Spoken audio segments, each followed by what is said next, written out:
Today, the 48 countries of sub-Saharan Africa use about as much electricity as Spain. But that demand is going to increase tenfold over the next 15 years.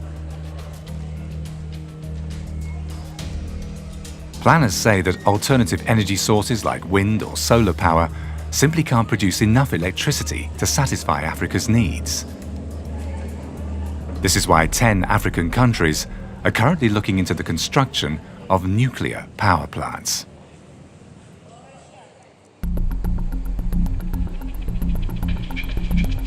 We're on our way to Tanzania in East Africa. Tanzania's population is growing rapidly. To satisfy the increasing demand for energy, the country needs more power plants. We drive to Arusha in the north of Tanzania.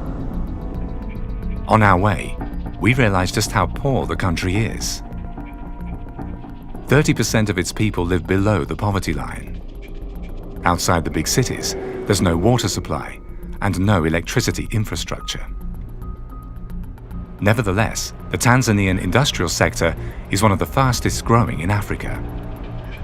And it could do even better if it weren't for the constant power cuts, a problem the Tanzanian Atomic Energy Commission wants to solve by building nuclear power plants.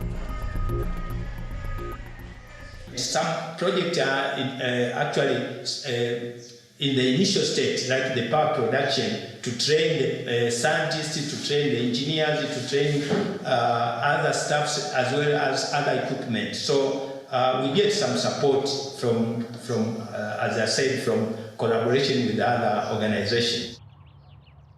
Tanzania Atomic Energy Commission currently is equipped with scientists on the safety. We have no problem.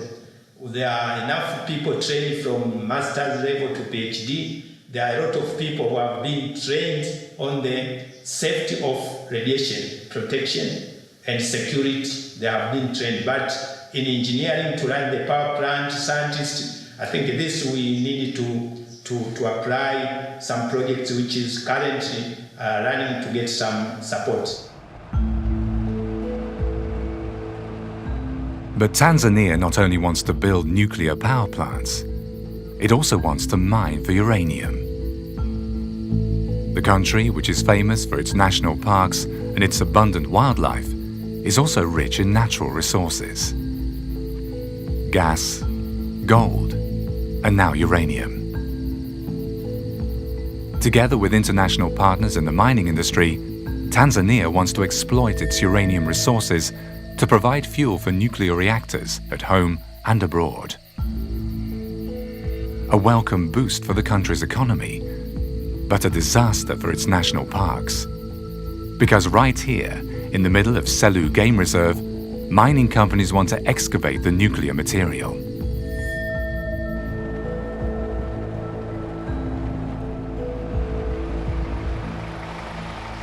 But it's not only the wild animals that will suffer from the government's mining plans. Here in the Bahi swamps, prospectors have located another uranium deposit. The Bahi swamps are Tanzania's breadbasket. For centuries, people have cultivated the landscape. The Bahi swamps look like the Garden of Eden, in a region that's otherwise threatened by hunger and drought.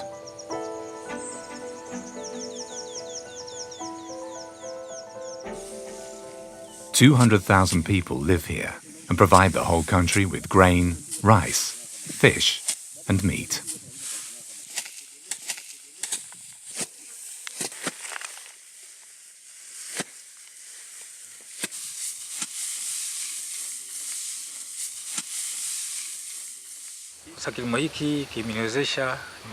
We always have very good harvests here.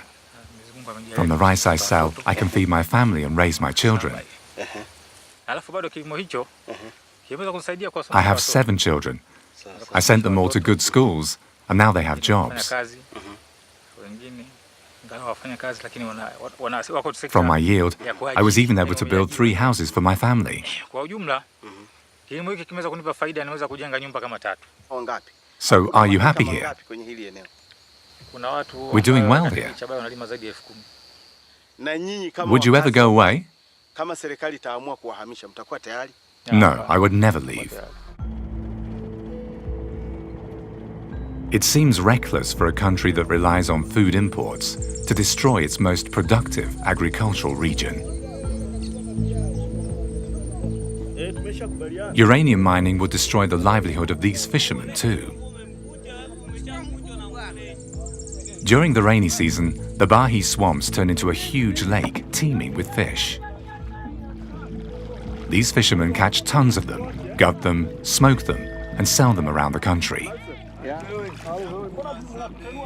A valuable source of protein and a valuable source of income.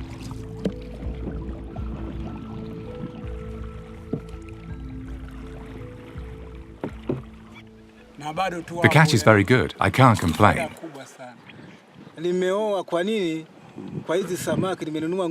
Just with the fishes here from the swamps, I earn enough to feed my family and send my children to school.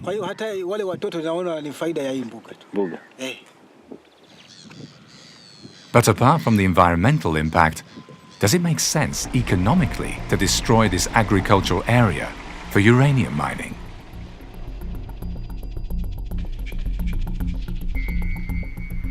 We visit the University of Dodoma to find out.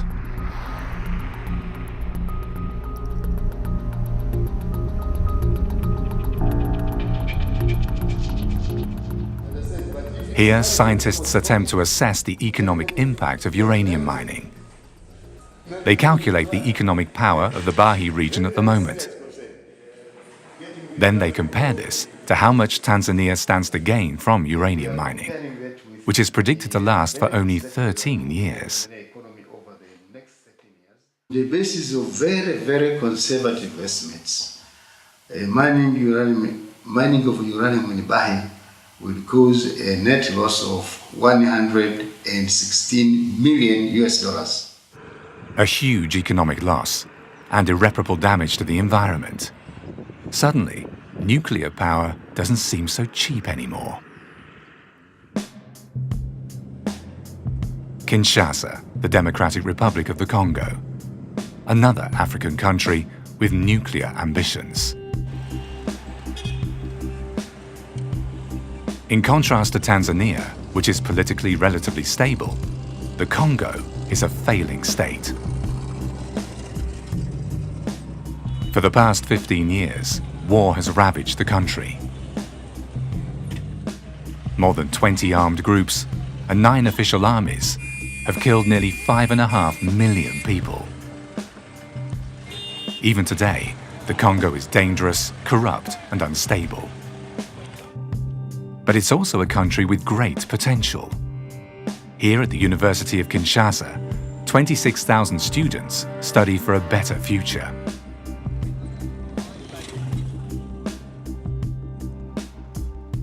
The university was founded in 1954 by the Belgians. 6 decades later, it has 10 departments, among them science and engineering. The Congolese government plans to build 2 nuclear power stations. Such ambitious projects need well-trained engineers and scientists. This class studies nuclear physics. Here, everybody is convinced that atomic energy is the future for the Congo.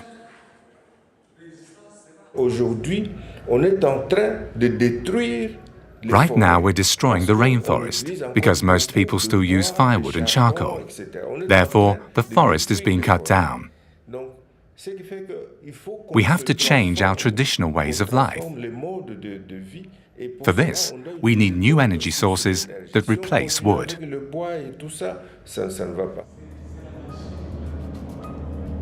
The first nuclear reactor in Africa was built here in 1958. A second reactor is still operational today. The reactor is located on the university campus, but it's not part of the university. The reactor was built here 50 years ago, in the Belgian colonial period. The main goal was always research and training.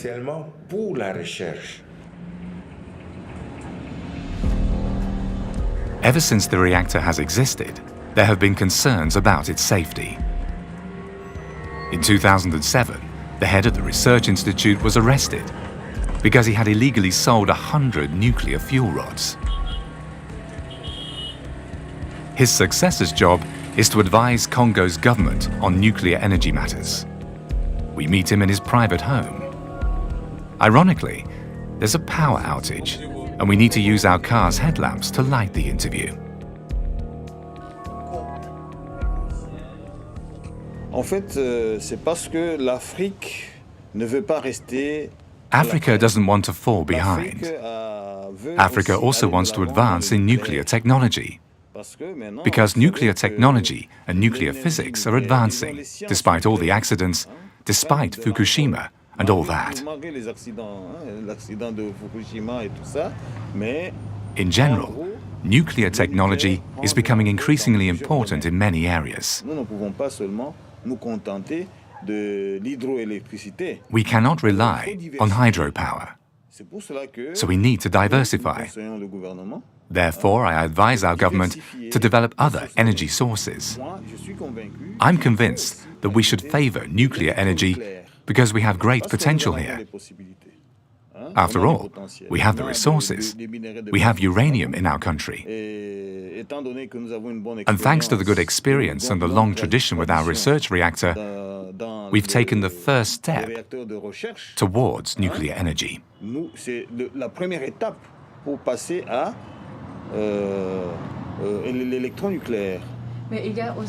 Are there also international companies that lobby for nuclear power here?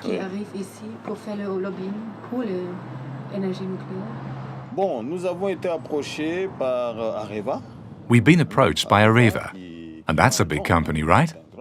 Areva is very interested in working with us. I expect this interest to continue, and we can work together. For example, to mine uranium. Où nous allons collaborer ensemble pour l'exploitation de l'uranium, par exemple.